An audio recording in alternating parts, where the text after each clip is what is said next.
Anestesistas y cirujanos comenzó hoy un paro por 72 horas, afectará al sector público y privado y será en todo el país. Las urgencias y las emergencias, como siempre, están garantizadas.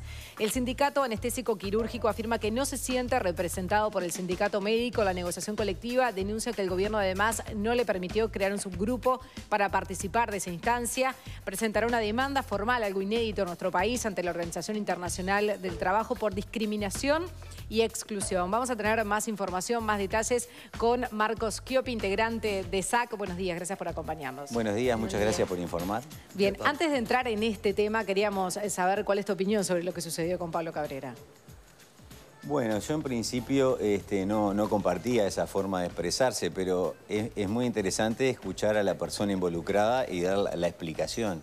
Porque a veces solo con la foto no alcanza. Sí, nos quedamos con la foto, nos quedamos con el titular y no entendemos qué es lo que... Yo cuando vi la foto realmente yo dije, bueno, se va a armar con la iglesia evidentemente. Y lo primero que se me vino a la cabeza es, bueno, se habla de los derechos que tenemos, pero no pensamos en los derechos de los demás. Como que lo vi como un avasallamiento de los derechos de los demás, a pesar de que no soy religioso y no practico ninguna religión. Ajá. Pero bueno, cuando uno ve solo la foto y no ve la explicación, por ahí se queda corto. Él ahora lo argumentó bastante bien. Evidentemente que no creo que eso que dijo sea de con ese enfoque. Claro, no creo que sea de recibo de la iglesia y de los religiosos, pero entendí sus motivos, ¿no? Por dónde venía. Claro. Exacto. Bien, y ahora hablando en sí de este paro, ustedes mantienen diferencias con el sindicato médico desde el año 2012, por lo menos. ¿Qué es lo que pasa ahora particularmente? Bueno, las relaciones con el Sindicato Médico del Uruguay están amputadas, están cortadas porque nosotros no sentimos que ellos nos representen, porque ellos se arrogan la representatividad que se le otorgó el Poder Ejecutivo a través de un decreto, pero en realidad nosotros no sentimos que un sindicato que permanentemente está firmando convenios de reforma del mercado laboral en contra de los trabajadores. No ¿Es un brazo ejecutor del Poder Ejecutivo? Sin lugar a dudas, sin lugar a dudas. Es el brazo ejecutor y acá me interesa aclarar una cosa. El Poder Ejecutivo no puede cambiar condiciones de trabajo si no es con la anuencia de los trabajadores. Y es como todo patrón. Y es en este sentido que utiliza al SMU, el sindicato amigo, que va y le firma los convenios de la reforma laboral en contra de lo que opinan los trabajadores del sector. ¿Siempre ha sido así el sindicato? ¿Porque ha cambiado de autoridades? No, sin lugar a dudas que esto viene arrastrándose desde el año 2010, 2012. Cuando empezó la gestión de los cargos de alta dedicación, que fue por allá por el 2010, los ginecólogos trabajaron, la directiva, algunos directivos de la Sociedad de Ginecología trabajaron en diseñar, querían tener un cargo de alta dedicación para aquellos especialistas de que no les interesaba la actividad quirúrgica. Trabajo en policlínica, trabajo en fertilidad, policlínicas de alto riesgo. Hay un grupo de colegas que le gusta la ginecología y que no le gusta operar. Y esa gente por ahí se le dificultaba un poco acceder a trabajos de ese tipo. Sí. Y en ese sentido es que los ginecólogos en ese momento no veían mal tener cargos de alta dedicación que apuntaran a los ginecólogos no intervencionistas o que no les gustaba hacer cirugía. ¿Y qué pasa en esos cargos de alta dedicación para los cirujanos anestesistas? No, ¿qué ocurrió? Hicieron un cargo de alta dedicación genérico y se lo quisieron imponer a todos los ginecólogos. Y ahí fue donde hubo una asamblea de los ginecólogos. Yo era estudiante todavía de anestesia. Hice una asamblea de los ginecólogos y se reunieron alrededor de 100 personas y solo un voto a favor tuvo el cargo de alta dedicación, el que había trabajado en ese cargo y era parte del SMU, vamos a decir, porque todo el sindicato anestésico quirúrgico en ese momento era la mesa anestésico quirúrgica, éramos todos socios del SMU, históricamente. Con esa resolución de asamblea y la firma de todos los participantes, fue que se llevó al SMU pidiéndole que se reviera la situación y que esos cargos no eran aplicables a todos los especialistas porque no todos comulgaban con esa idea. Son trabajos que en principio fueron diseñados como de exclusividad. Y en el Uruguay, yo lo decía ayer, no existe esa seguridad laboral. Este mismo gobierno ha dicho que no va a cerrar ninguna empresa, de que se van a mantener las fuentes laborales y en los hechos no ha ocurrido ahora y es histórico. Han cerrado siempre mutualistas. Este gobierno no cerró, pero en el 2015 tuvo una mutualista intervenida. despidieron un grupo importante de profesionales que tenían más de 68 años, 67 años, porque consideraban que por el gasto de antigüedad era un gasto excesivo para la mutualista, entonces los despidieron a todos. Por ejemplo, que lo que tú decís es que el sindicato ya hace años que no representa a cada uno de los colectivos que están allá adentro. Sin lugar a dudas, pero a ver, no es todo el sindicato médico del Uruguay. En este ejecutivo del Sindicato Médico del Uruguay hay 6 agrupaciones. Hay una, que es la que tiene la mayoría, que para que ustedes sepan, más o menos sacó unos 800 votos en las elecciones de más de 10.000 médicos, que están afiliados, sacó 800 votos. Eso es la mayoría. Y ahora cuando se aprobó firmar este preacuerdo en el Consejo de Salario... Para no me dar los números, hay muchos que no votan. Son 6 grupos. Es que la gente no se siente representada y hay un descreimiento. Las elecciones no son obligatorias. Claro, ya no van a votar. No van a votar ¿Cuántos votaron? No, y esa atomización que hubo, además de candidatos y de listas, demuestra un poco lo que es la interna hoy. No, sin lugar a dudas, pero ahora ocurrió de vuelta con el colegio médico. Pero 6 agrupaciones, hay una mayoritaria y una que se agrupó, vamos a decir, a la elección de los cargos, porque después los cargos se distribuyen adentro de acuerdo a la proporción de votos. Usted fíjese que con 800 votos están decidiendo el futuro de los 10.000 médicos que están asociados y de los 12.000 anestesiólogos. Bueno, pero son las autoridades legítimas, ¿no? Se convocaron las elecciones. No digo para representarlos a ustedes, que es la otra discusión. Está bien, nosotros no participamos de las elecciones porque no somos socios. Pero a lo que voy es que está cuestionado hoy, y lo que quería informar es lo siguiente, en este preacuerdo que se firmó, el 50% de los médicos estaba en desacuerdo. Claro. ¿Cuántos? La mitad de la gente que está hoy en el SMU, que no son anestésicos-quirúrgicos, muchos, estaban en desacuerdo. El acuerdo salieron 5-5 y definieron los estudiantes de medicina. Ajá. El acuerdo igual... Preacuerdo.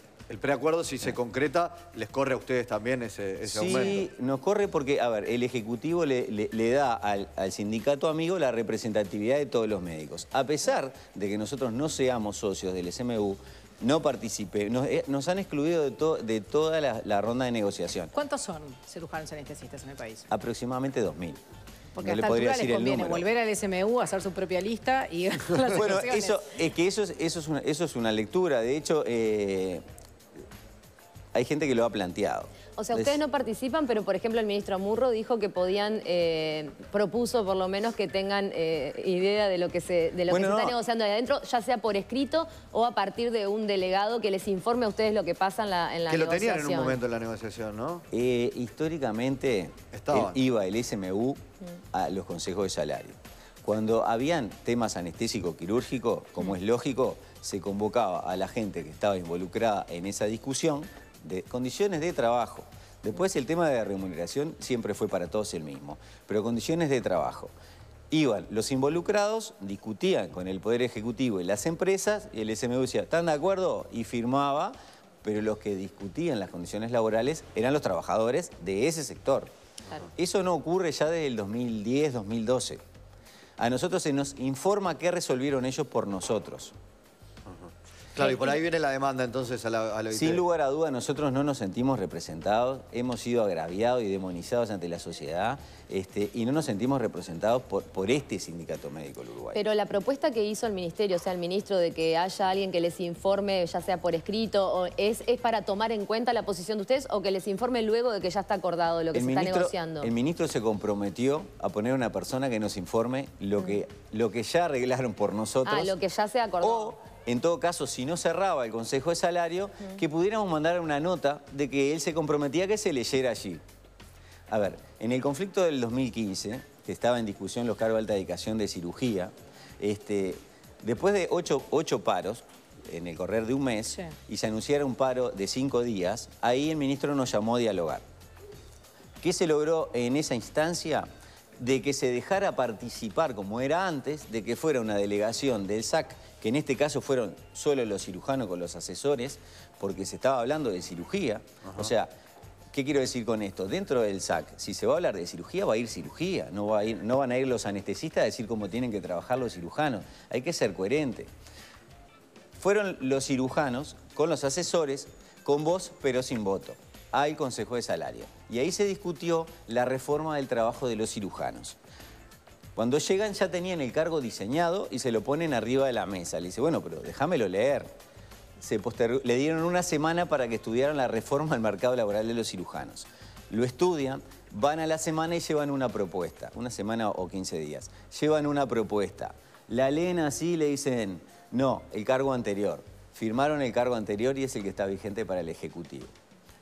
Entonces, nosotros de esa manera no nos podemos sentir representados, porque el SMU no nos representa. Viene a ser nuestro verdugo en realidad, que lo que pretende es imponernos una reforma al mercado laboral que nosotros entendemos que no es beneficiosa para el sector.